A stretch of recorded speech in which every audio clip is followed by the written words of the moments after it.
Hello and welcome to another cup of coffee with me, Sandy. Today I've got a lovely lady. She used to be in London. She was very astute and very successful business lady. She is now down here, and in London she was very involved with charities as well. And that's how I got to meet her, via our wonderful charity, which is very close to my heart, and that's CUDECA. So let me introduce you to Suzy Rowe. Good morning, Suzy. How are you? Morning, Sandy. Nice to see you. Yes, gosh, it's lovely to see you. And what a wonderful background you've got behind you.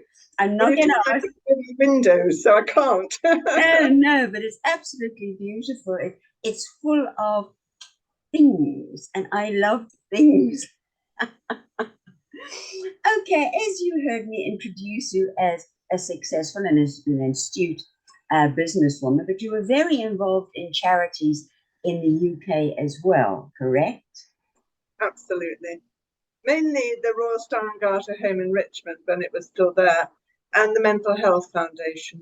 Ah, okay. I was involved with the Mental Health Foundation, and I'm just trying to think of the name. It was called, help me, what was it called? I can't recall. Anyway, we were both charity people when we were there, and you've come to live over here. When did you come to Spain? 1971. Oh, okay. My first place here. Gosh, that's a long time. It's long, long before me. And you were still working at the time? Yes, I was only 21 at the time. And I thought it was a really nice idea to have a flat on the prom. And so I did. Good. And it's still next door. And then you went back to the UK? Or yes, it was the holidays and, children's holidays and buckets and spades on the beach and all that sort of lovely stuff we all did. And then you went back to UK for work reasons and charity reasons, and then kept coming back here. And then when did you decide you'd had enough of the UK and you were coming to live here? Sandy, I've retired 3 times, if not 4 times. And we came over here we sold up a business and we came over here in 1998, because I had a surprise baby. And who's now 26. And we thought he'd be here in the sunshine for a while, growing up here. And we just never went back. Well, I came here, I thought for 3 months, and after 2 weeks, I unpacked my suitcase, and that's my story as well. It seems to have something that grabs you. Well, it certainly has done for me.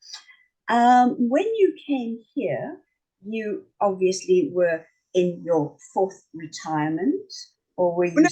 I hunted again, actually. What did you do? Forensic accountancy. Oh, okay. But I have a feeling that I heard from you that you involved somehow along the line with children's books. Oh, yes. Yes, I did do a travels. They were never printed, but I wrote for my own edification some travel books for children, because children arrive here and they haven't a clue where they've arrived. And there's some wonderful stories about Spain, absolutely wonderful, which really do grab the kids' imaginations. And so I tried to sort of home in on that a bit.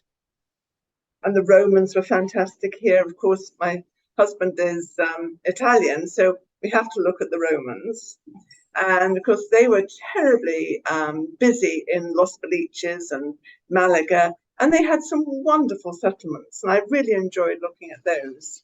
And of course, we had Julius Caesar, who it is said went and had his psoriasis cured up in Manilva in the sulfur. I don't know if they're rivers or what they are, but there's sulfur up there, and the sulfur baths. They are rivers, yeah. And that's where he went for his psoriasis, and there's some wonderful stories. Amazing, amazing, and good that you homed in on children. I would love you to publish that book, because today you can publish it yourself. You don't even need a publisher. Funnily enough, I've got a chap who works with me on computers, and he found all my old manuscript things on an old word processor that I had at the time. I mean, I am going back 20 years, Sandy, so it's a long time. You know what? It's just gone like clickety skip. It's gone. 20 years just disappears. I might reread them because there's olive oil, which I looked at very closely, which was fascinating.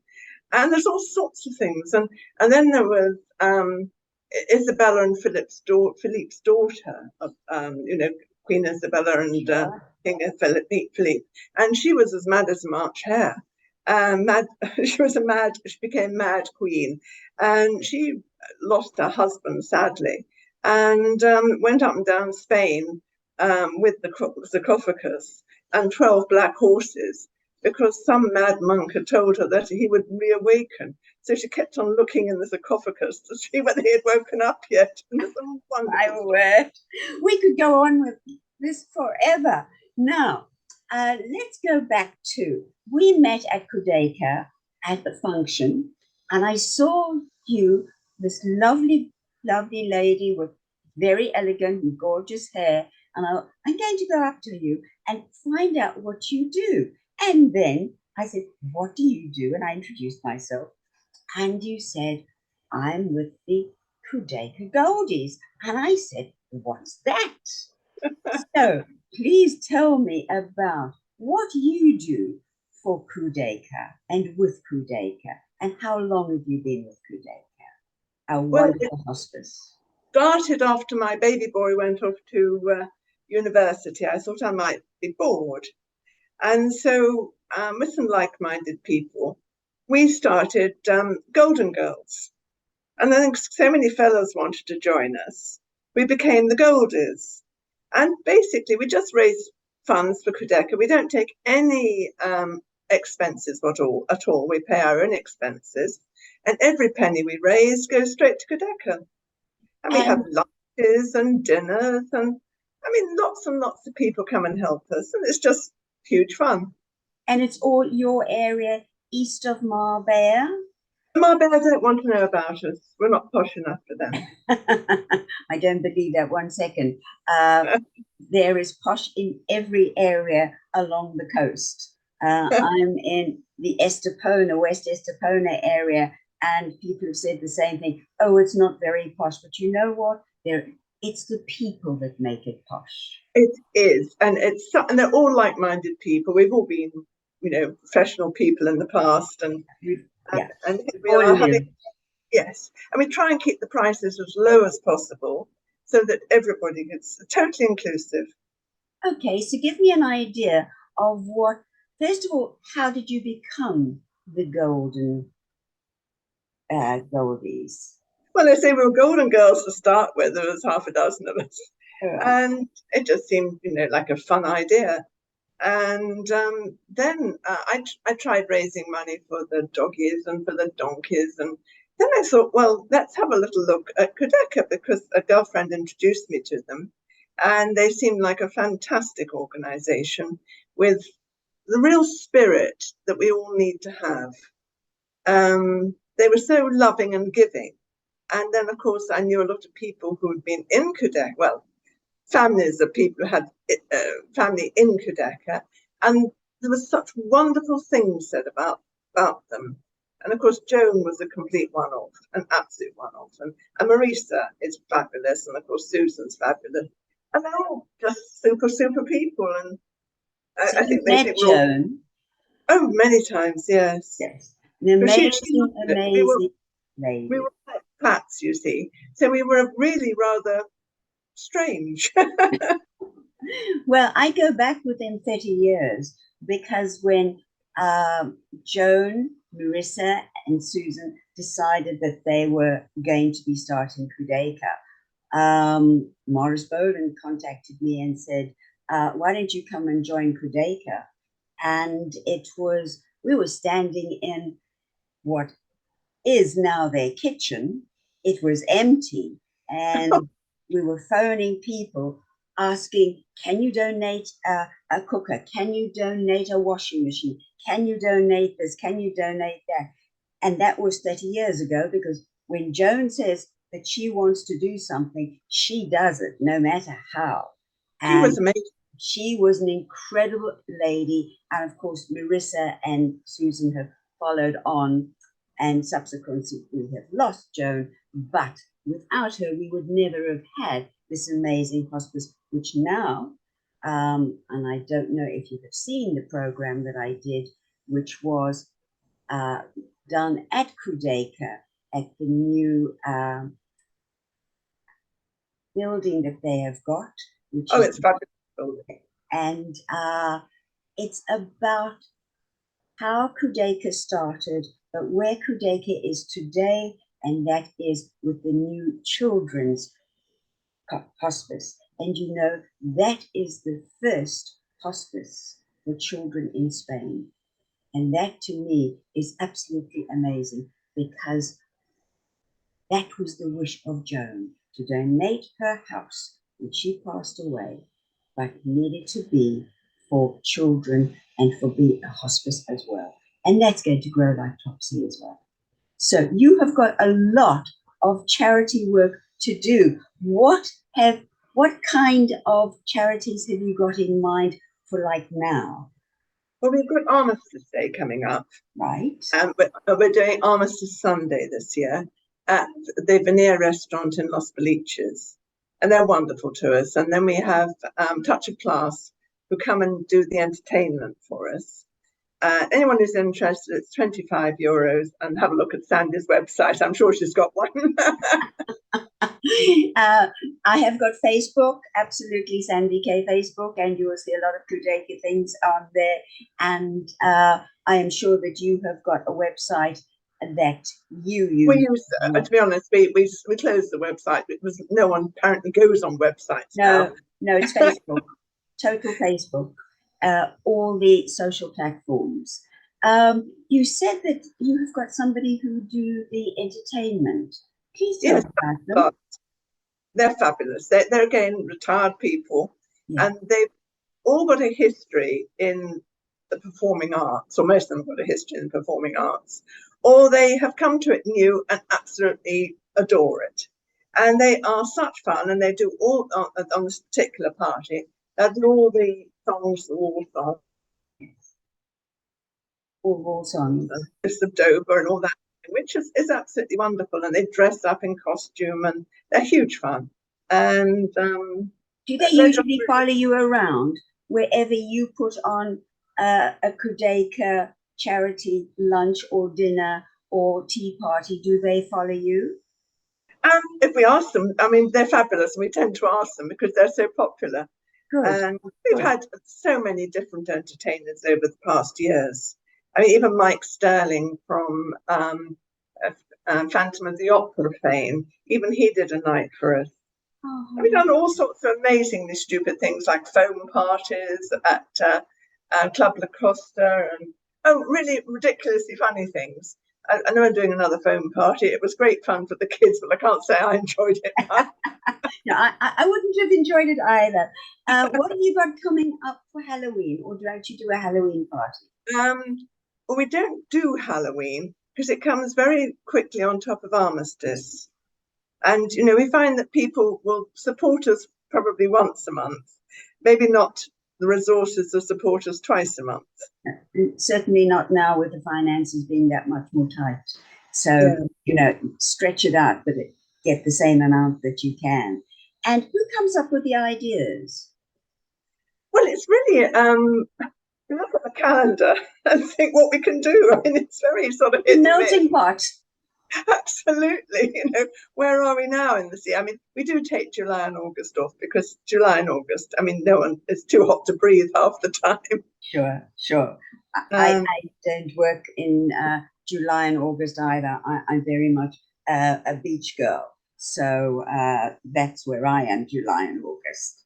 I think many people are. And of course, we have so many tourists over too. So, you know, you can't really move from your house very easily, can you? No, you're entertaining at home or being entertained. What are you doing for Christmas for CUDECA? Anything special? Well, I'm going to be in England this year for the first time in many years. So I shall leave it to the others to arrange something. So you won't be at the candlelight lighting that they usually have in December. I think it's around the 13th or the 16th of December. I've never been to that, Sandy. I hear wonderful reports about it, but I've never actually been to it. Absolutely amazing. And how far ahead do you look to find new ideas, things that are different, things that you haven't done before? Or do you take ideas of things that you used in the UK a long time ago? Well, I imagine we'll be having something for coronation. Yes, yes. We Please did do. something for Jubilee. We had great fun for Jubilee. What did you do? Well, we had Touch of Class, and we did the songs, or we didn't do the songs that we couldn't sing anyway, but they Touch of Class did the songs of her reign, which were fantastic. And so I don't know how we will do the coronation. I don't know whether we'll look at doing all the songs throughout Charles's lifetime, or I don't know what or maybe we'll look into the future. Do you think that the food will be coronation chicken as it was for the late? We did it for Jubilee, so don't make me laugh at that one. So you are going to start something new food-wise for the new coronation, and it may take off. Trifle, didn't they, for Jubilee? Trifle, yes, but they also served coronation chicken. Well, we did too. But I think we've got to have something for Charles, which maybe coronation chicken or not. I don't know. Maybe when you're in England, and I know that you've got lots of fingers in lots of pies, that you will find out what is his favorite food, and why not be the first one to use it for the coronation? Yes, why not indeed? But you must give us some ideas, Sandy. I don't know about ideas, but I know that there is one thing about your fundraising. You started to tell me, and I would like you to continue, you call it fundraising. Why? That was Joan. She said, put the fun into fundraising. So you don't talk about CUDECA and the hospice when you are there? No. People coming there? Something I learned from the Star and Garter home in Richmond is that people go on a night's entertainment. They don't want to hear about all the maladies of people. They want to go and have fun. We all know about the maladies of people. Sure. And we all appreciate it, and it's all horrible. But we should be there to have fun. And by having fun, people will give more. Yes, yes. Well, I think one of the occasions that you have, although it's a long way for me to come, not that long, but it seems like a long way, please invite me. I would love to come to one of your fundraising functions, and hopefully the group will be there so I can meet them as well. Well, please come on an Armistice Sunday. I can't promise, but I will try. Okay, Sunday is one of the days that I don't usually work, but it may be a special and the traffic won't be that bad. And you never know. I could be phoning you to say, Suzy, which restaurant are you going to be? Because you know what? I'm coming and I'm bringing a friend with me. Fantastic. Well, you'll sit on our table. We have a very large golden table where, people come in groups of 6 or 10 or whatever they want to come in. But we collect up lots of people, and they all meet each other and they all have great fun. There's a lot of noise coming in the background, and I don't know what that was from, but that's my pet seagull. I love it. Well, between your pet seagull and you. Door, if you like, and then you won't hear him. Yes, I can hear him. No, don't get up. Oh, don't go. Come and sit down, because all I want to say to you is thank you for explaining what you do. Please carry on with CUDECA. And as I do, it's very close to my heart, and I can hear it's very close to your heart as well. And I say thank you for sharing what you do and how you do it, and that you don't talk about anything that is unhappy. It is a fun, happy time every function that you do. Absolutely. And it really is. As I say, we all know about the horrors of life. Yes. But let's talk about them all the time. Exactly. Let's enjoy the fun, the lunch, or the dinner or the tea party and the music.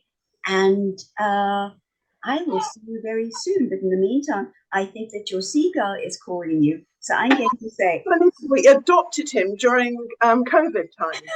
How desperate do people get? And this wretched seagull, then he started bringing his wife. I mean, I think I'm completely potty. I think so too.